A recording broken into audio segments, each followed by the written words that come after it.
Charlotte, I understand that to say I wash my face, you omit my and say mi lavo la faccia. What about when referring to tu e loro? This has to do with the fact that in English, when you use the possessive a lot, you will say, I wash my face.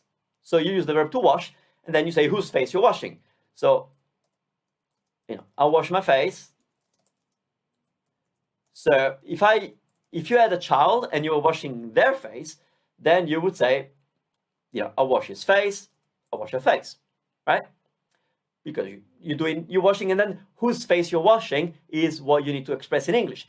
In Italian, we have the advantage of using reflexive verbs a lot more than we use in English. And so in Italian, we have the verb lavarsi, which means to wash oneself. Of course, you have that in English as well, but we use that instead of the possessive. And so the way we use it, you're correct, Charlotte. Mi lavo. So mi lavo already means I wash myself. So why do we say this in Italian? Because it doesn't sound right in English, like I wash myself the face. But once I've said I wash myself, I'm already telling you that the verb for washing is about me. So I don't need to say my face. I mean, whose face am I washing if not mine? If I was washing somebody else's face, then I would specify. That's how Italians think.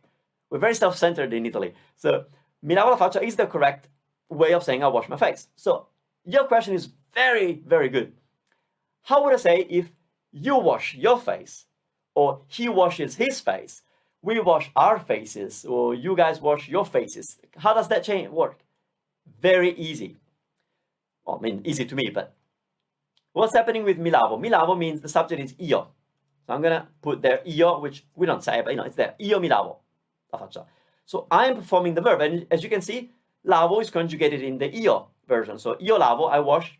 Io mi lavo, I wash myself. So it makes sense, right? But what if you change tu?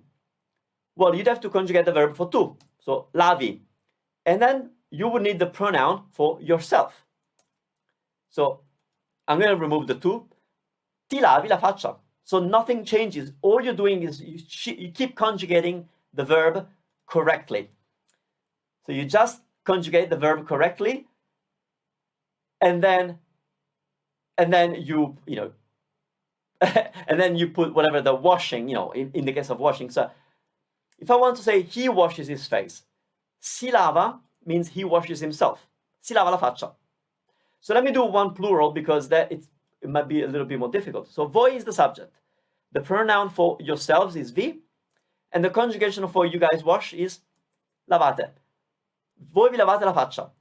Something interesting that in English it's actually a mistake that I often make in English.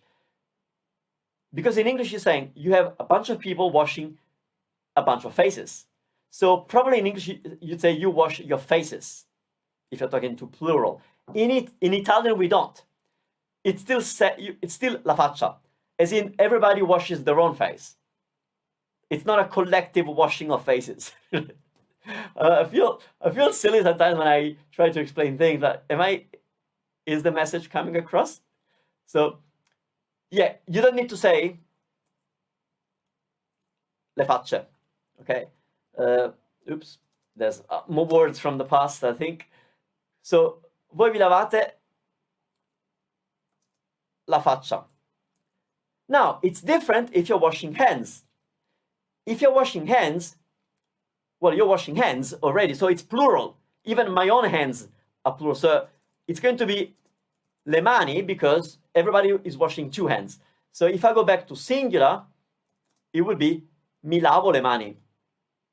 So I wash my hands, vi lavate le mani, you wash your hands. It's the same. So it won't change in Italian. But that's something that maybe I never pointed out in the lesson on reflexive verbs. So I should amend it, but I won't because I forget. But perfetto.